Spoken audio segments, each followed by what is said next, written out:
You ask Tiger to solve. This deals with linear equations with one unknown. The final result is x equals 3. Let's solve it step by step. Simplify the expression. Expand the parentheses. Simplify the arithmetic.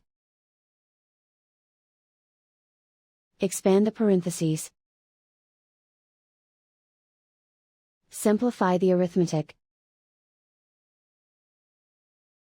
Group all constants on the right side of the equation. Add 6 to both sides. Simplify the arithmetic.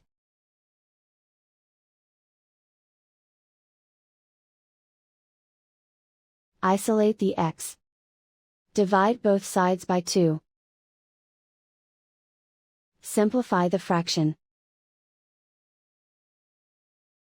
Find the greatest common factor of the numerator and denominator. Factor out and cancel the greatest common factor.